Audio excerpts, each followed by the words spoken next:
Bienvenidos a Juego Geopolítico. En este video nos adentramos en el corazón del Vaticano, un lugar donde la fe y el poder se entrelazan en una danza de intrigas y secretos. El Papa Francisco, el líder que desafió a la Iglesia con sus reformas y su lucha contra la corrupción, ha fallecido. Devo annunciare la morte del nostro Santo Padre Francesco. Alle ore 7:35 di questa mattina, il Vescovo di Roma Francesco è tornato alla casa del Padre. La sua vita tutta intera è stata dedicata al servizio del Signore e della sua Chiesa. Ci ha insegnato a vivere i valori del Vangelo con fedeltà, coraggio e amore universale, in modo particolare a favore dei più poveri ed emarginati. Con immensa gratitudine per il suo esempio di vero discepolo del Signore Gesù, raccomandiamo l'anima del Papa Francesco all'infinito amore misericordioso de Dio uno e trino. Gracias. Pero su legado está en peligro. Una curia conservadora, aliada con la ultraderecha internacional, prepara su asalto al trono de San Pedro. ¿Qué pasará en el próximo cónclave? Quédate hasta el final para descubrirlo. Bienvenidos. Francisco, el primer papa latinoamericano, rompió moldes desde 2013. Mientras sus predecesores Juan Pablo II y Benedicto XVI se obsesionaban con la moral sexual, él puso el foco en la pobreza, la crisis climática y la inmigración. Sus encíclicas como Laudato Si y Fratelli Tutti son un grito por la justicia social y el cuidado del planeta. En su cuenta de X no solo hablaba de fe, sino que pedía el fin de conflictos armados, criticaba el capitalismo y defendía a los migrantes. Pero no todo fue progresismo. Francisco mostró tolerancia hacia la comunidad LGBTI, diciendo ¿quién soy yo para juzgar? Pero se opuso firmemente al aborto. Yo lo entendería a ella en su desesperación, pero también sé que no es lícito eliminar una vida humana para resolver un problema. Llamando sicarios a los médicos que lo practican. ¿Es justo alquilar un sicario para resolver un problema? ¿Qué opinas tú de esta contradicción? Déjalo en los comentarios. Francisco no solo miró hacia afuera, sino también hacia adentro.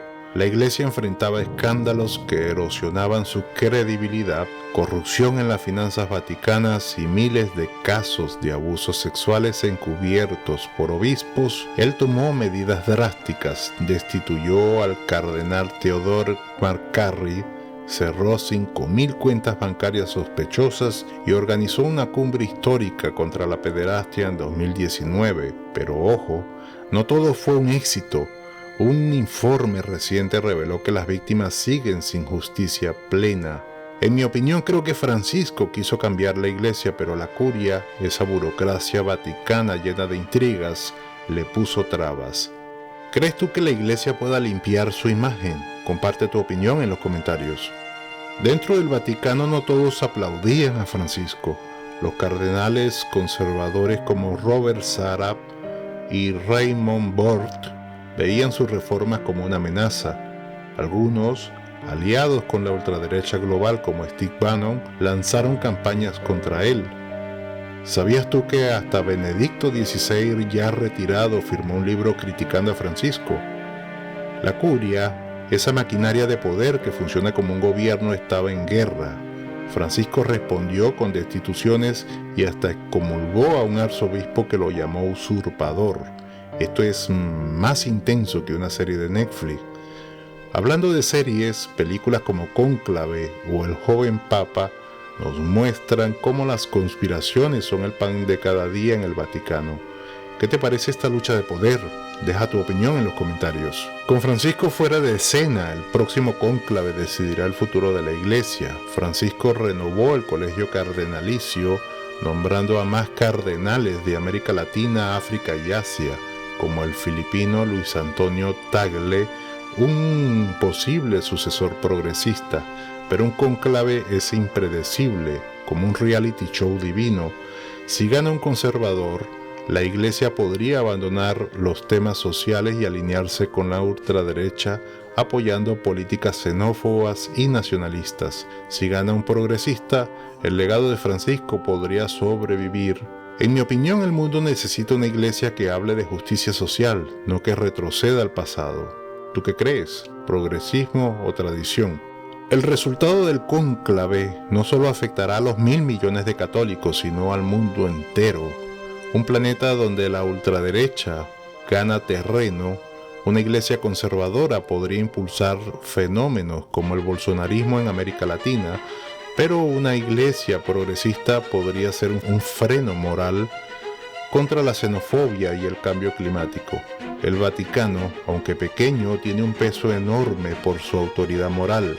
Francisco lo sabía y por eso desafió a potencias como Estados Unidos en temas como la guerra de Gaza o el acuerdo con China. ¿Crees que el próximo Papa debería seguir este ejemplo? Los futuros escenarios tras el cónclave. Hay 3 caminos. Un Francisco 2.0, como el cardenal Tagle, continuaría las reformas pero sin su carisma. Un Benedicto 2.0, un intelectual europeo que aparente moderación pero revierta todo en silencio. O el escenario pesadilla, un papa abiertamente aliado a la ultraderecha. Imaginen ustedes discursos contra el gran reemplazo desde el Vaticano. Lo más irónico, la Iglesia necesita a Francisco. En Europa cada día va mermando más la cantidad de feligreses que aún se mantienen dentro de la religión católica. Pero en África y Latinoamérica crece, justo donde su mensaje social calaba. Si la curia elige a un reaccionario, estaría afirmando su propia desmejoramiento demográfico en el número de fieles por utilizar un término permitido en YouTube, aunque no el más idóneo. Esto no es solo religión, es geopolítica, dinero y el futuro de la democracia. Si la Iglesia cae en manos de los ultras, perderá su único activo, autoridad moral. Y ojo, porque el siguiente Papa podría durar 20 años. ¿Quién quiere que guíe a 1 de cada 7 personas en el planeta? El Vaticano está en una encrucijada. ¿Seguirá el camino de Francisco luchando por la justicia y el planeta o dará un giro hacia la ultraderecha? ¿Vendrá otro Papa rebelde? El próximo cónclave será una batalla épica de poder, fe y política. ¿Qué futuro quieres para la Iglesia? Déjanos en los comentarios tu opinión al respecto. Comparte este video y suscríbete para no perderte el próximo video. Si te gustó este análisis, dale like y activa la campanita. Nos vemos en el próximo video donde seguiremos destapando los secretos del poder.